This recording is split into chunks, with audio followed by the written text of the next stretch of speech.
Sapete, da quando è stato annunciato questo film non vedevo l'ora che uscisse. E non solo per l'MCU o per il cast da urlo, ma per un motivo più profondo e personale.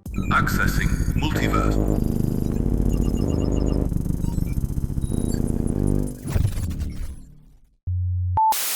Sapete, io sono legato ai Fantastici 4 ed in particolar modo alla versione cinematografica del 2005. E sì, lo so, nonostante oggi la CGI di quei film risulti un po' ridicola, gli effetti prostetici siano un po' da cosplay di seconda mano e alcune scelte registiche e soprattutto di scrittura li abbiano resi sostanzialmente dei meme viventi, quei Fantastici 4 sono stati per me il primo cinecomic dopo lo Spider-Man di Raimi. Ero solo un bambino all'epoca e scoprire che esistessero altri film oltre lo Spider-Man di Raimi fu qualcosa che mi lasciò esterrefatto. Quindi non mi ponevo troppe domande, di certo non ero così critico e volevo soltanto altri film. Avevo fame di eroi e di film sugli eroi. E rivedendo questi film da adulto mi resi conto che non erano tutto questo granché, ma bisogna riconoscere che hanno fatto qualcosa di incredibile. Hanno dato vita infatti a un iconico Doctor Doom e a un Silver Surfer indimenticabile, roba che ancora oggi ci ricordiamo più volentieri di certi villain. Eppure, nonostante tutto, i Fantastici 4, quelli che erano i preferiti di Stan Lee, quelli che lo spinsero a continuare la sua carriera fumettistica, continuano a non ottenere l'adattamento cinematografico che meriterebbero. Vi ricordate il reboot del 2015? Forse no. Ed è meglio così, perché penso che nemmeno i produttori se lo ricordino. O forse sì, quando vedono quell'enorme buco nero nel bilancio del 2015, ma questa è un'altra storia. Qualche anno fa, dopo anni di attese, rumors, cambi di direzione, scelte azzardate in casa Marvel, arriva l'annuncio. I Fantastici 4 stanno per tornare e lo faranno in grande stile. Leak, immagini promozionali stile anni 60, tutine classiche, direttamente ispirate dai primi numeri dei fumetti, un cast spettacolare e infine quella scena post-credit in Thunderbolts. Con quella navicella con quel bel 4 stampato sulla fiancata che sbarca nell'MCU. Capite bene di conseguenza perché l'hype fosse a 1000 e perché io stesso sono arrivato al cinema con tutte le speranze di questo mondo e soprattutto con le promesse di Kevin Feige che mi rimbombavano nelle orecchie. Ma qui veniamo al dunque, perché non so come giudicare questo film. È stato come una cena interrotta all'antipasto, un'esperienza che stava per prendermi ma che non ci è riuscita fino alla fine. I Fantastici 4 è un film con un certo charme che ti conquista all'inizio ma che ti lascia in bocca quel gusto dolce e amaro. Diciamo che può essere inteso come una sorta di fastidioso coito interrotto cinematografico, ecco. Il film ha un'identità forte, un'estetica retrofuturista anni 60, le citazioni ai fumetti ai film del passato, un'atmosfera che funziona così come il cast. Pedro Pascal è un buon Mr. Fantastic, anche se a volte un po' troppo Pedro e poco Fantastic. Vanessa Kirby nei panni di Susan, la donna invisibile, l'ho adorata, era perfetta, mentre Joseph Quinn nella Torcia Umana ci ha portato un personaggio brillante, credibile e divertente, mentre per la Cosa, interpretata da è un blocco di CGI al quale però ti ci affezioni parecchio. Le loro dinamiche sono semplicemente fantastiche. Non sembrano solo una squadra, ma ci vengono presentati come una vera famiglia, e questo è forse l'aspetto più riuscito del film. Ma allora perché esco dalla sala deluso? Perché tutto il resto sembra aver paura di osare.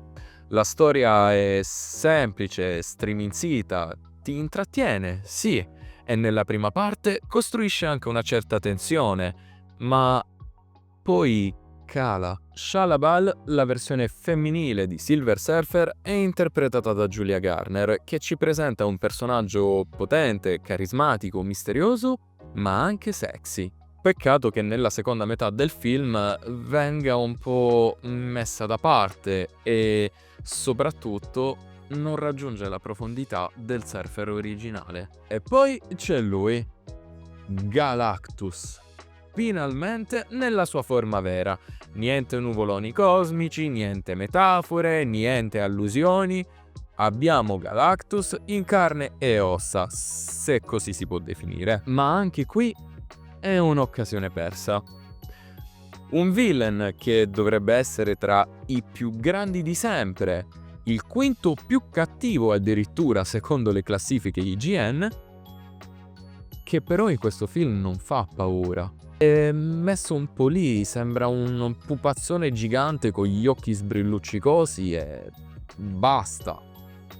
Cioè, rendiamoci conto che nei fumetti Galactus ha una lista di poteri così lunga che se dovessi elencarveli tutti staremmo qui fino a domani. Invece, all'interno di questa pellicola, il suo unico potere sembra essere la vista a raggi Pinterest.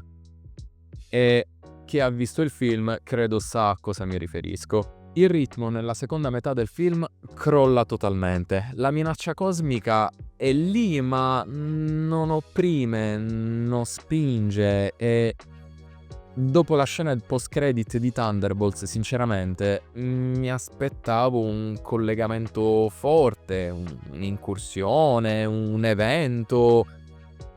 Invece nulla. Il film sembra non avere la più pallida idea di dove andare a parare e purtroppo si vede. Ed è un peccato perché nonostante questo ci sono delle scene veramente da brividi, che per affrontare insieme dovremo passare alla sezione spoiler, quindi ragazzi siete avvisati e ci vediamo fra poco. Ciao!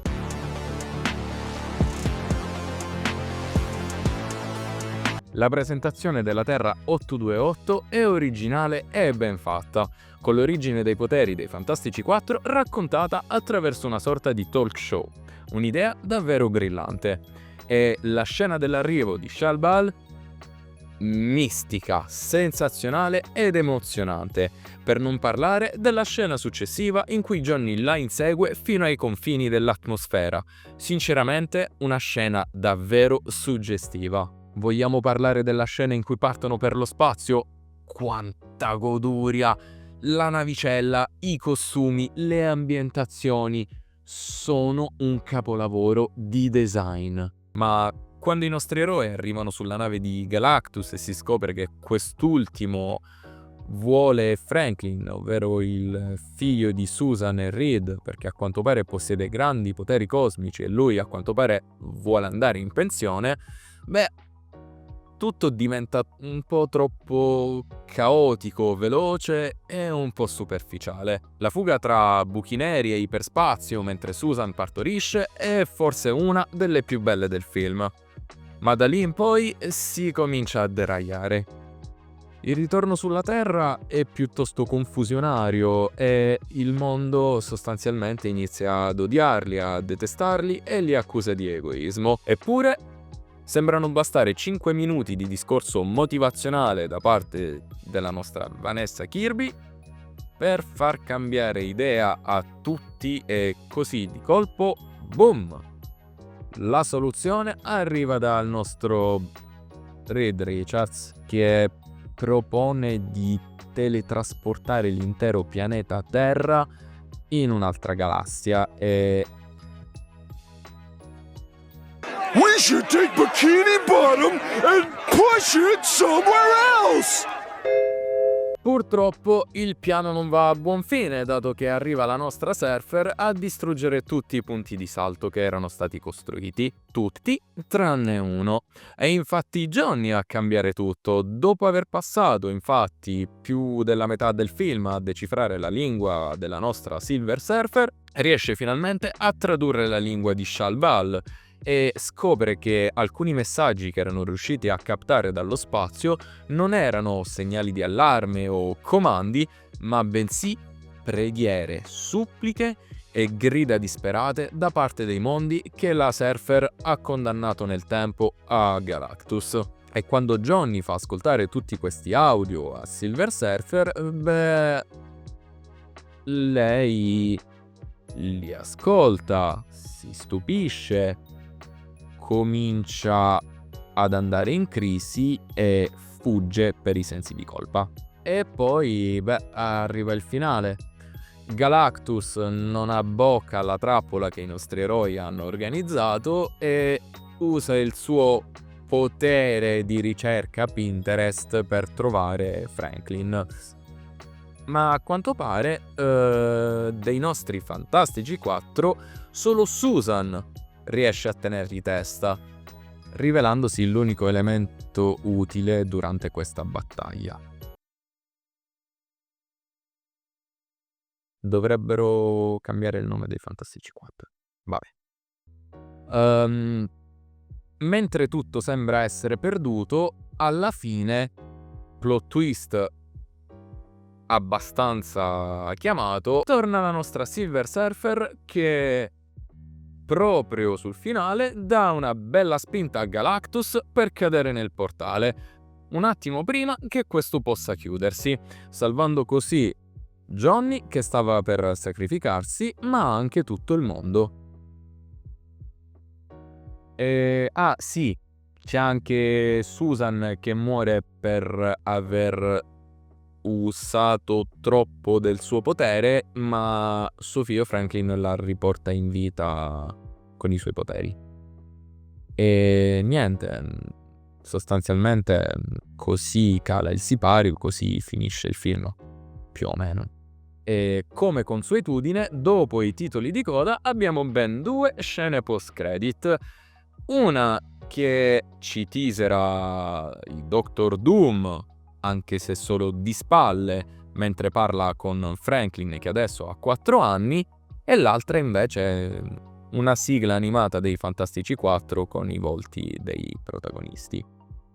Ma quindi cosa mi ha lasciato davvero questo film? Quella di vedere i Fantastici 4 trattati come un esperimento, quando invece meriterebbero di essere il cuore pulsante della Marvel. Questi Fantastici 4, i primi passi, sono proprio quello che dice il titolo. Un primo passo fascinoso, ispirato, ma ancora timido, senza coraggio e senza impatto. E io da fan sono qui che continuo ad aspettare il film che finalmente renderà i nostri eroi davvero fantastici. Ragazzi, per oggi la recensione è conclusa. Ricordate di lasciare un commento se anche voi siete usciti confusi dal cinema o se al contrario avete apprezzato. Ricordate di lasciarmi un like e iscrivervi al canale per supportare il multiverso imperfetto di un geek qualunque. Ciao e alla prossima!